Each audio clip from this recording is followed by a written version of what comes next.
सभी किसानों को इंडियन एग्रीकोस चैनल की तरफ से राम राम। आज की वीडियो जो हमने बनाई है ये आप सभी के लिए बनाई है ताकि आप कपास की ज्यादा पैदावार ले सको और ज्यादा से ज्यादा उसकी उपज ले सको।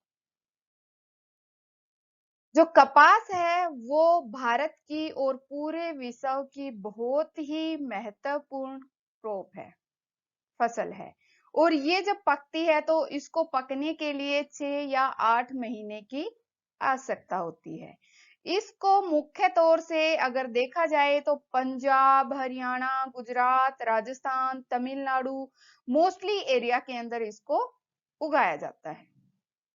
लेकिन पंजाब और हरियाणा जो बेल्ट है अपनी, इसमें अप्रैल और मई के महीने में कपास को बोया जाता है, इसकी बिजाई की जाती है।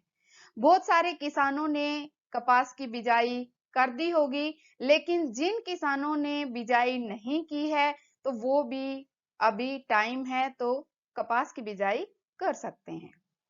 लेकिन तमिलनाडु में कपास की दोनों टाइम पे बिजाई की जाती है, खरीफ के टाइम पे भी और रबी के टाइम पे भी।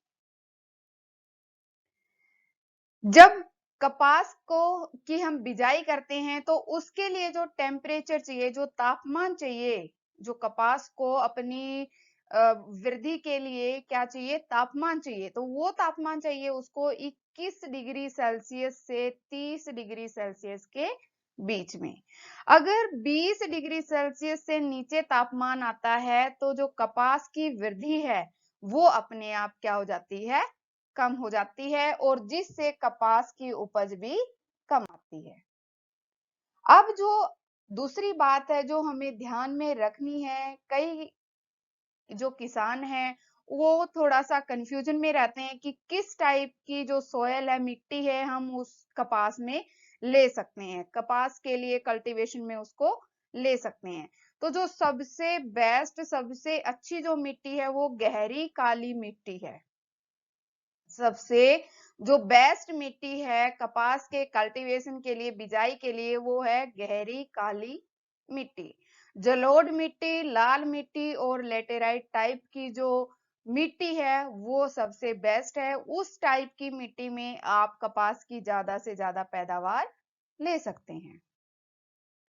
फिर है जो कपास है वो एक इस टाइप की फसल है जो जब हम उसकी बिजाई करते हैं, जब हम फसल को लगाते हैं, कपास को लगाते हैं, तो मिट्टी के जितने भी न्यूट्रिएंट होते हैं उन सभी को क्या लेती है, ज्यादा मात्रा में ले लेती है। जैसे नाइट्रोजन है, फोस्फोरस है, पोटास है, जिंक है, इनको प्रचुर मात्रा में कपास ले लेती है।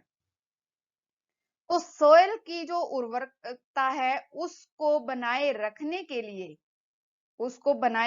लिए हमें क्या डालना पड़ता है, नाइट्रोजन, फोस्फोरस और पोटास। और जिस सोयल के अंदर जिंक की कमी होती है उस सोयल के अंदर हम क्या डालते हैं, जिंक सल्फेट के द्वारा उसमें जिंक देते हैं। तो अगर आपने अमेरिकन कपास लगाई है तो उसमें आप जो नाइट्रोजन डालोगे वो डालोगे 80 से 100 किलो नाइट्रोजन डालोगे 1 हेक्टेयर में। ध्यान देना यहाँ पे, 1 हेक्टेयर के अंदर, 1 एकड़ के अंदर नहीं, आप 2.5 एकड़ के अंदर 80 से 100 किलो नाइट्रोजन डालोगे अगर आपने अमेरिकन कपास ली है तो। लेकिन इन केस आपने देसी कपास ली है, देसी कपास में आप नाइट्रोजन डालोगे 50 किलो 2.5 एकड़ के अंदर, और फोस्फोरस डालोगे 30 किलो 2.5 एकड़ के अंदर। ठीक है। लेकिन अगर आपने हाइब्रिड कपास ली है, संकर कपास ली है, तो उसके अंदर नाइट्रोजन की जो मात्रा होती है वो बहुत ही ज्यादा डालनी पड़ती है आपको। ठीक है। तो वो आप डालोगे 2.5 एकड़ के अंदर 150 किलो नाइट्रोजन, 60 किलो फोस्फोरस और 60 किलो पोटास। ठीक है। और अगर जिंक की कमी है जिस भी सोयल के अंदर, इन तीनों में अगर जिंक की कमी है किसी भी सोयल के अंदर, तो आप 25 किलो जिंक सल्फेट डालोगे 1 हेक्टेयर में, मीन्स 2.5 एकड़ के अंदर। ऐसे आप उस सोयल की उर्वरकता को क्या करोगे, मेंटेन कर पाओगे, ठीक है, और ज्यादा फसल ले पाओगे। अगला है खरपतवार। जो खरपतवार हैं वो भी कपास की उपज को, पैदावार को बहुत ही ज्यादा कम कर देते हैं। तो खरपतवार को हमें स्टार्टिंग में ही क्या करना है, कंट्रोल करना है। क्या करना है, कंट्रोल करना है। हम उसको कंट्रोल करने के लिए स्टॉम्प का यूज कर सकते हैं, और स्टॉम्प की जो मात्रा होगी वो 1.5 लीटर 1 हेक्टेयर के लिए होगी। मतलब 2.5 एकड़ के लिए कितना हम स्टम्प डालेंगे, 1.5 लीटर। लेकिन अगर ये डालेंगे जब हमने क्या किया, बिजाई कर दी उसकी कपास की, और कपास की बिजाई के 2 या 3 दिन बाद हम स्टॉम्प की एप्लीकेशन करेंगे, ठीक है। लेकिन अगर हमने बिजाई कर दी, फिर वो क्या है, जो अंकुरण है वो हो गया, और फिर 20 या 25 दिन बाद या 30 दिन बाद खरपतवार उगता है मिट्टी के अंदर, आपके खेत के अंदर, तो आप उसमें डालोगे डाई यूरोन और ग्रेमेक्सोन का मिक्सचर। क्या डालोगे आप, डाई यूरोन 0.5 केजी किलोग्राम एंड ग्रेमेक्सोन कितना, 1.5 लीटर, ठीक है। इन दोनों का मिक्सचर बना के इसको, जितना आपको पानी चाहिए है उतना पानी में इसको मिक्स करके इसको 2.5 एकड़ के अंदर आप क्या करोगे, स्प्रे करोगे। ऐसे खरपतवार को आप कंट्रोल कर सकते हो और कपास की ज्यादा से ज्यादा पैदावार ले सकते हो। फिर है कि बहुत सारे जो किसान भाई हैं उनके सामने प्रॉब्लम आती है कि उनकी जो कपास है उसकी ग्रोथ होती रहती है, वृद्धि होती रहती है, लेकिन उसके अंदर फ्लावर नहीं आते, ठीक है ना। जो फूल हैं वो नहीं आ पाते, और उसकी जो ब्रांचेस हैं, जो उसकी टहनियां जिनको बोलते हैं, टहनियां की ग्रोथ होती रहती, वृद्धि होती रहती है, लीफ आती रहती हैं, और फूल कम आते हैं। तो उसके लिए एक जो केमिकल है डिफोलिएंट है, वो है ड्रॉप। उसको आप डाल सकते हो कितनी रेट में, 200 ग्राम 2.5 एकड़ के अंदर।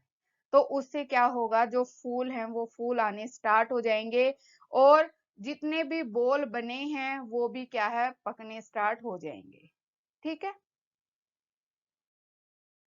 फिर है कि कुछ न्यूट्रिएंट हैं जो उर्वरक हैं, उनकी क्या है, डेफिशिएंसी आ जाती है। कपास के अंदर कुछ न्यूट्रिएंट की डेफिशिएंसी आ जाती है, जैसे नाइट्रोजन की, फास्फोरस की, पोटास की।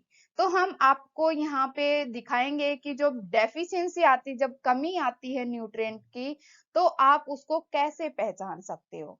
जब नाइट्रोजन की कमी आती है कपास के अंदर, तो उसकी लीफ का जो ये पत्ता है, ये पत्ता पूरा का पूरा क्या ऐसा हो जाता है, पीला, ठीक है। ये कैसा हो जाएगा, पूरा का पूरा जो पत्ता है, जो नीचे वाली पत्तियां हैं वो सारी पीली पड़ जाती हैं, ठीक है। वो होता है कि उसके अंदर नाइट्रोजन की कमी है, और जो कपास है उसका पौधा भी क्या हो जाएगा, छोटा हो जाएगा। तो हमें उस टाइम पे नाइट्रोजन डाल देनी है, ठीक है। फिर है फोस्फोरस। जब फोस्फोरस की कमी आती है, तो जो पत्ता है कपास का, जो नीचे वाला पत्ता है, पत्तियां हैं, वो बैंगनी कलर की हो जाती हैं, इस कलर की हो जाती हैं, ठीक है। और पौधा भी क्या है, पौधे की जो हाइट है वो भी क्या होती है, कम हो जाती है।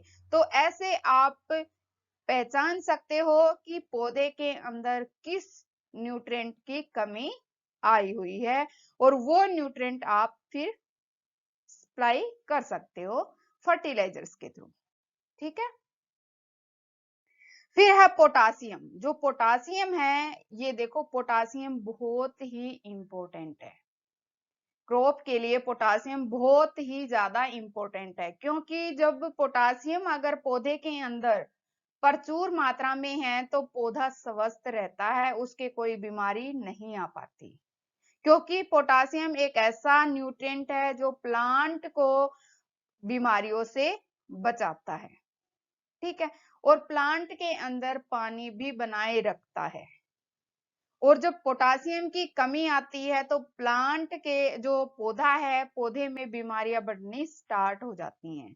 और इसमें क्या है, इसकी कमी जो पहचानी जाती है वो जैसे ये वेन है, इन दोनों के बीच में क्या है, पीलापन आ जाता है। पत्ते की जो लीफ है, जो पत्तियां हैं, उनकी इन दोनों के बीच में क्या है, पीला पीला स्टार्ट हो जाता है। जो कलर है वो पीला पीला होना स्टार्ट हो जाता है। तो उस टाइम पे आपको क्या अप्लाई करना है, पोटास। ठीक है। और ऐसे आप पोटास अप्लाई करके क्या कर सकते हो, अपनी क्रॉप की ज्यादा से ज्यादा फसल ले सकते हो।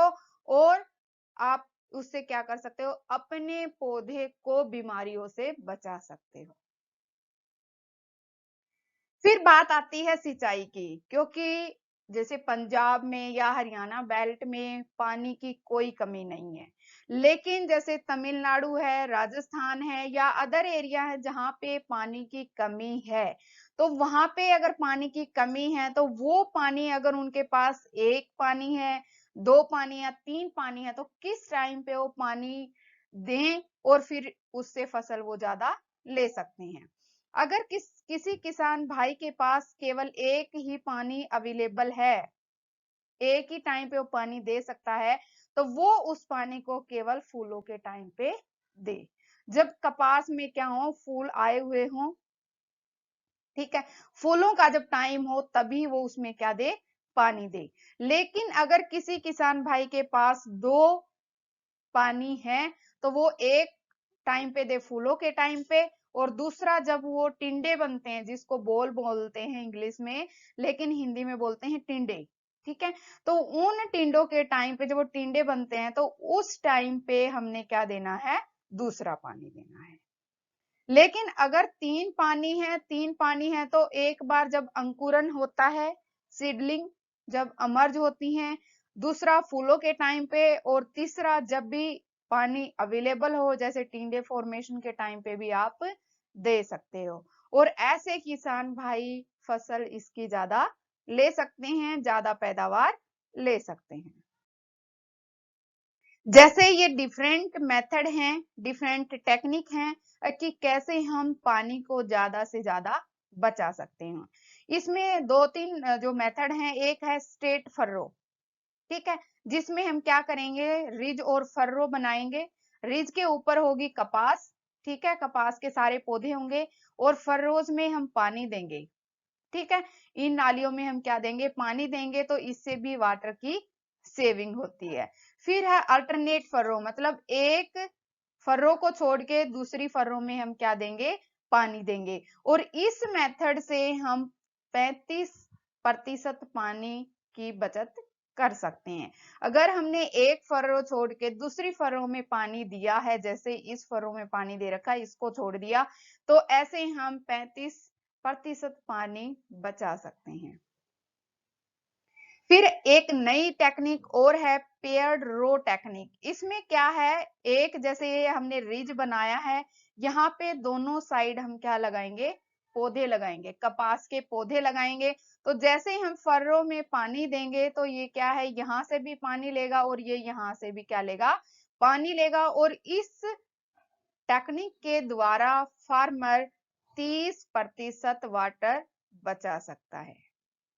लेकिन जो एक सबसे हटके और सबसे अलग मेथड है वो है ड्रिप वाला, वो है ड्रिप वाला। ड्रिप वाले मेथड में देखो, हम पानी तो बचा ही बचा लेते हैं, लेकिन साथ में 27% कपास की पैदावार भी ज्यादा ले सकते हैं। ठीक है। तो इसमें ड्रिप मेथड से किसान भाइयों को दोनों साइड से फायदा होता है, पानी की भी बचत होती है जिससे डीजल भी बचता है, साथ में क्या होगा, 27% ज्यादा पैदावार उसको मिलेगी। फिर आते हैं कि कीट जो है वो कपास में बहुत ही ज्यादा नुकसान करते हैं। तो इसमें हम केवल जो इम्पोर्टेंट कीट हैं उन्हीं को डिस्कस करेंगे। इसमें है हेलिकोवरपा, जो ये कीड़ा है, ये क्या करता है, इसकी पत्तियों को, टिंडे को, पूरे को खराब कर देता है। ठीक है। तो इसको अगर हमें खत्म करना है तो किसान भाइयों को 10 सेंटीमीटर की गहराई तक क्या करनी है, खुदाई करनी है। तो ये जितने भी इसके प्यूपे होते हैं वो सारे के सारे क्या हो जाएंगे, नष्ट हो जाएंगे। फिर है एफिड। एफिड मतलब जब आप जो चेपा, जिसको चेपा भी बोलते हैं, एफिड की वजह से चिपचिपापन हो जाता है जो कपास है उसकी पत्तियों में, ठीक है। तो इसका अगर ये सबसे ज्यादा नुकसान करता है, अगर हमें इसे कंट्रोल करना है तो हम कर सकते हैं इसको पानी का छिड़काव या साबुन के पानी की कोई भी 1 बाल्टी 2 बाल्टी अपनी जरूरत के अकॉर्डिंग उसको स्प्रे कर सकते हैं कपास के पौधे के ऊपर। ऐसे हम एफिड को कंट्रोल कर सकते हैं। या फिर साबुन और पानी का जो मिक्सर है वो लेंगे, नीम का हम तेल का भी स्प्रे कर सकते हैं, और अदर जो प्राकृतिक या फिर जैविक स्प्रे होते हैं जैसे गौमूत्र वगैरह है वो भी अगर अप्लाई करते हैं तो उससे भी एफिड ज्यादातर हद तक क्या होता है, कंट्रोल में आ जाता है। जो लास्ट इसका कीट है वो है व्हाइट फ्लाई, ठीक है, सफेद मक्खी जिसको आप बोलते हो सफेद मक्खी। ये इस टाइम पे क्या है, बहुत ज्यादा नुकसान कर रही है। 2-3 सालों से इसका ज्यादा से ज्यादा जो पॉपुलेशन है वो बढ़ती जा रही है, लेकिन इसको भी कंट्रोल किया जा सकता है। जब इसके कम पॉपुलेशन होती है तो उसी टाइम हमें क्या रखना है, ध्यान रखना है। ज्यादा पॉपुलेशन इसकी फील्ड के अंदर, आपके खेत के अंदर नहीं होने देनी है, ठीक है। तो आप इसको कैसे कंट्रोल कर सकते हो, जैसे आपने पपीते की कुछ ताजा पत्तियां ली, लहसुन की 4 लौंग ली, उनको आप क्या करोगे, चॉप करोगे, छोटा छोटा काट के 12 घंटे तक पानी में उनको डुबो के रखोगे, ठीक है। उसके बाद उसका रस निकालोगे और फिर आवश्यकता अनुसार जितना आपको पानी लेना है, आपको 1 एकड़ में डालना है, 2 एकड़ में डालना है, 3 एकड़ में डालना है, उसके अकॉर्डिंग आप पानी लेके इसका क्या करोगे, स्प्रे कर दोगे, और उससे आप काफी जो बीमारियां हैं, कीट हैं, वो खत्म हो सकते हैं, ठीक है। जैसे सफेद मक्खी है या विल्ट है, रोट है, ये सारे जितनी भी बीमारियां हैं या फिर कीट हैं, ये सारे खत्म हो सकते हैं। किसान भाइयों को अगर ये वीडियो अच्छी लगी हो तो प्लीज वीडियो को लाइक कीजिए, चैनल को सब्सक्राइब कीजिए और वीडियो को ज्यादा से ज्यादा शेयर कीजिए। Thank you so much.